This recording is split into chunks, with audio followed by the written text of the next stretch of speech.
Hello everybody, welcome to another in the series of ABC, Alyson's Beginner Card Making. Today we're going to focus on how do you actually cut the cardstock so you make a card base, and the best directions I could find to give you of to how to make your layers work without, wasting masses of your valuable cardstock. So these are the three card shapes I'm going to reference. We're not actually going to make them, but I will show you how we came about them. And I'm just going to show you using the regular 8.5 by 11 cardstock in a few of the different colors that Stampin' Up! Do, and some of the basic white. So what I did was I went ahead and I sort of drew to scale the different ways that we can cut the cardstock.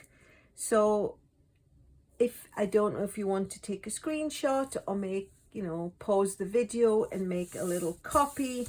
Let me try and lay them out. Obviously they're just a quarter sheet of cardstock each, but it has all the different sizes and the relevant cutting marks, which we're going to do right next. So you can take note. If you would like a better copy, please feel free to email me and I would be more than happy to send you one with pictures of this done in actual color, but that's what we're going to do next. So let's get on.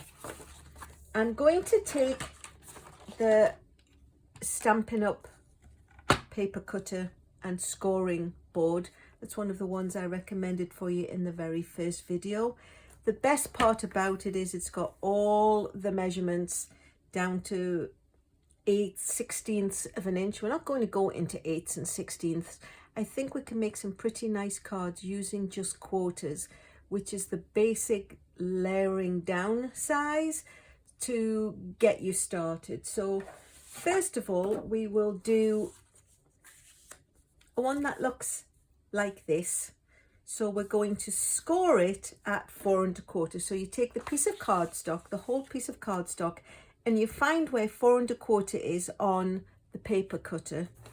It's then the quarter slightly smaller, the half's a little bit bigger, the 3/4, and then you're on to the whole inch. So it's 4 1/4. And then we'll close the arm down and we're going to be using the scoring blade, which is the grey one. There's a grey blade and there's a black blade. The black blade cuts it, the grey blade just scores it. So we want to move the black one completely out of the way, and then we're just going to score the cardstock at 4 1/4.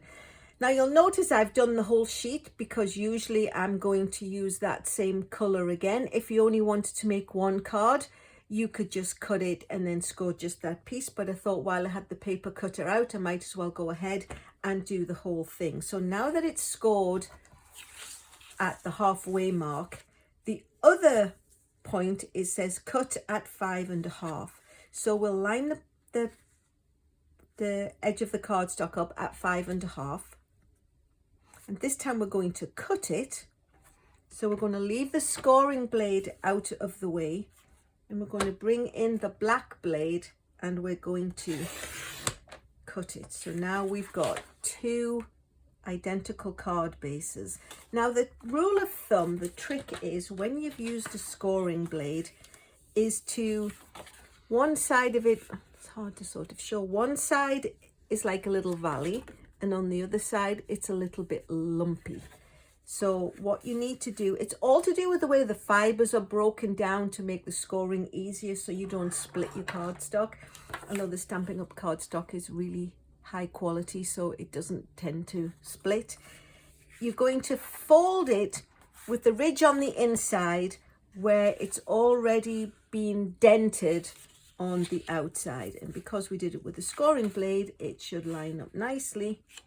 And just to be sure, we're going to give it a good crease with the bone folder. I think in one of the previous videos I had mentioned the bone folder and perhaps even given you the item number. So what I'll do is I'll put it in the bottom of this one and you can go to my website, and up in the top left hand corner there's a little link that says shop with me and you'll be able to order that for yourself. So again, we've got the ridge on this side.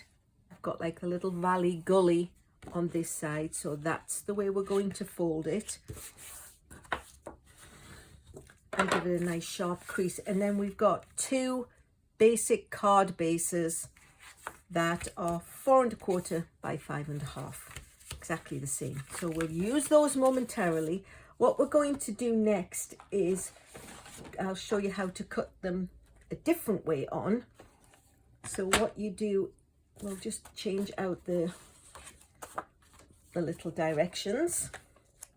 So now what we're going to do is we're going to score it at 5 1/2. So we'll measure it to 5 1/2 on the paper trimmer, black blade out of the way, scoring blade to the fore, the grey one, and we're going to score it at 5 1/2.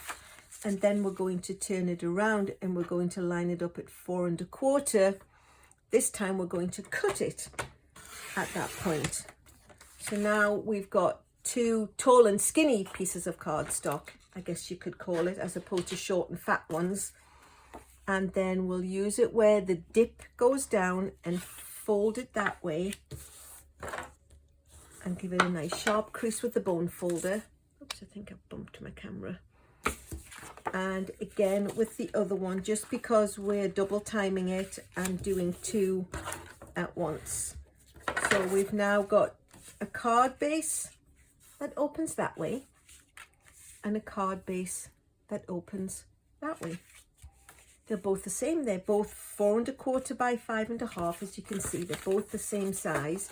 It's just a personal preference. Actually, you could do it this way and have it open long and thin, or you could turn it landscape and have it open that way, which actually I think we've done in one of the previous videos. So that's how you make card bases. Now I'm going to show you how you make a card layer, and the best rule of thumb measurement is to go 1/4 inch smaller. So we'll bring back in the trusty paper cutter and we'll take a piece of basic white cardstock, and what we can do is cut 1/2 inch off the side. So on the Stampin' Up paper trimmer there is 1/2 inch and 1 inch at this side, so we line it up at the 1/2 inch mark, or if you prefer you can bring out the extension arm, and because we know that it's 8 1/2 inches wide, we can bring it down to the 8 inch mark. Just line the edge of the cardstock up at the 8 inches and cut 1/2 inch off.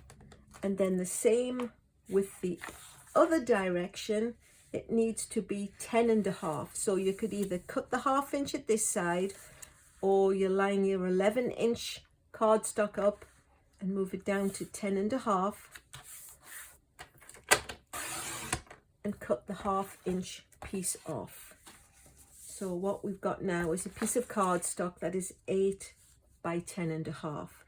So then in order to half that, simple mathematics say that 1/2 of 8 is 4. So we'll line it up at the 4 inch mark and we will cut that in half. And then the 10 1/2 inches, well, 1/2 of 10 1/2 is 5 1/4. You've got to be good at math to do stamping, let me tell you. Not really, but just teasing. So we'll line it up at 5 1/4 on the paper cutter and cut it, and you've now got 1/4 inch. It's 1/2 inch, so on both sides, of course, you'll have 1/4 inch smaller. So let me just bring in the lovely Granny Apple Green. So it's 1/2 inch smaller, so you're getting 1/4 inch layer goes around. So this is one of the cards that we had previously made, and that was exactly how I cut that. So this is the card base, which is 8 1/2 by 5 1/2, scored at 4 1/4, and we're doing it landscape like I just mentioned. And then this layer is one of those that we've just cut, which is now 5 1/4 by 4. So it's 1/4 inch smaller down all around, and it gives you that nice layered look. So we've got those layers. Well, what if you want to do something even smaller? Again, it's literally just 1/4 of an inch smaller all around. So we'll start with the cardstock as a whole, because sometimes it's a bit easier if you're doing the whole thing. So it's 8.5 inches wide, and we're going to cut it down so it's 7.5 inches. We're going to cut a whole inch off, and then we'll turn it round, and because it's 11-inch paper, we'll bring it down to 10 and cut a whole inch off. The nice thing about these is you can use them for layers or extra little pieces. So now we've got 7.5. Half of that is 3 3/4. So we'll line it up the 3 3/4 mark and cut it in half. And then you can line it up with the 5, and that will give you, because that's half of the 10, and that will bring you down to another layer smaller. So we're getting progressively smaller and smaller. So it looks like this. So what if you don't want to cut a whole sheet of cardstock? Well, I have a half a sheet here which I cut earlier, so it's 4 1/4 by 11. So let's just make it the bigger size. So we're going to cut it so it's going to be 5 1/4 by 4. So you can just line it up at 5 1/4 and cut a piece off, and then you can just line it up at 4 and cut the little slither off. And now what we'll do is we'll take one of the bigger pieces that we've made. Suddenly like, I want to make a different card, but these are the same size. So you'll take the one piece that you have and just cut it down by 1/4 inch. So you know it's 4. You don't even have to do the math. You can just go down. So if it's at 4, you go down the 1/4 inch mark on the paper cutter, which happens to be 3 3/4. But then again, we don't have to be a math genius to get that. And this one is 5 1/4. We can see that on the paper trimmer. So we just bring it down to 5. And then it's not like you have to use a whole sheet of cardstock every time you want to make a layer. You can just bring it and put it in. So this is now smaller. We'll bring in one of the original tall and skinny layers, and then it will fit nicely onto there. So what I have are a few little samples of cards that I made. So this one we made already. This has the 1/4 inch. Oh, I've completely thrown my camera off kilter, haven't I? So this one is the 1/4 inch smaller. This is the one I made embossed. It's got fancy swirls, but again, the basic outline is just a 1/4 inch smaller. And then I've got some other ones. You bring them in. This one is the 1/4 inch smaller, and then another 1/4 inch. So this is the 5 1/4 by 4, and then 3 3/4 by 5. This is the card. These are the same dimensions, oops, as this one that we just made. So you can see it just gives it a little bit of color. This one was a quick and simple one I made. It's stuck up on dimensionals, but again, it's just 1/4 inch smaller all around. And I did this one with designer series paper. It's just a 1/4 inch smaller. You can get into 8s, and we could probably get onto that a little bit later. I don't want to confuse you too much. This is just 1/8, so you get more of the designer series paper. And this one has, it's cut down just by 8s because I wanted the black to sort of highlight it but not be a dominant color. So let me go ahead and attach this card. And actually, because I'm a cheat, here's one I did earlier where I'd stamped the stamp in. So we can attach the red. So it's 4 1/4 by 5 1/2.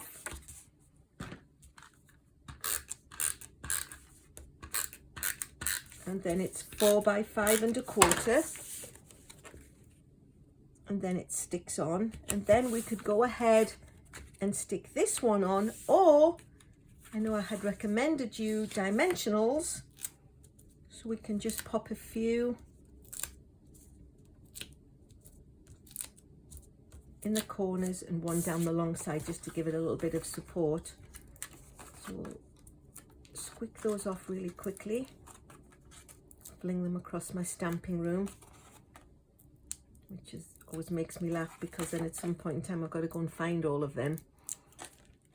But then, whoops, we can add this in, and we know it's the 1/4 inch around, and it just gives it a little bit of depth, it gives it a little bit of character, but it's honest to goodness exactly the same card style. So it's just like this, except it's on the sideways. And then the last thing I wanted to show you was, well, what if you had a card like this and you wanted to make it be square? So you've got your stamped image, you've got your little card, which is the 4 1/4 by 5 1/2, and you know this is the size of image that you want. Well, all you need to do in this instance is measure it and cut it a 1/4 inch bigger. So we'll see how big this is. This is actually let me get the shot. This is 2 1/2 by 2 1/2 inch square. So if we're going to go up a 1/4 inch, we just need to go to 2 3/4. So there's 2 1/2, bump it up a 1/4 inch. And again, we'll go to, we know the original was 2 1/2, and we'll bump it up to 2 3/4 and cut that off. So then when we have the image that we predetermined, we know that the layer is going to fit round. So rather than have the size and cut it smaller, we've taken the size and we've cut the layer 1/4 inch bigger all around, so we know it's going to fit nicely and look good. So we'll pop that onto there, and again we could do it, you could either just stick it on, or if you want to give it a little bit of a zhuzh, we can just pop some dimensionals on,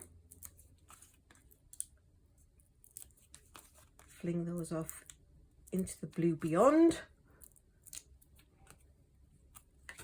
and then we can pop that on. And then all you need to do really is just eyeball that it's more or less the same size all around. It doesn't need to be measured. If your image is the dominant feature, cut a layer 1/4 bigger and then just eyeball it into place. So that's a really nice, quick and easy little card going outwards with the layers. This one is the one that we came inward. This one we had done previously. This one is exactly the same basis, it's just a bit fancier in the middle. We've got this one and we've got this one. So you can see there are so many different ways that you can make really interesting cards. You get a pop of color, you get some basic white, you can do any designs that you want. You can highlight the edge in a deeper color. It's just really a nice way to go about it. And just so you can see, these are the ones that were the 8th.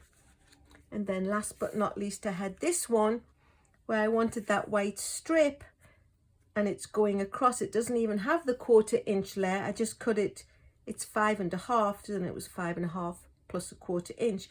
And then whatever this measurement is, well, let's find out what it is. It's 2 1/4. So then it's 2 1/2 and 2 3/4. It just got incrementally bigger. So with a little bit of careful measuring and bearing in mind the 1/4 inch rule, I will just pop these back on for one last quick look.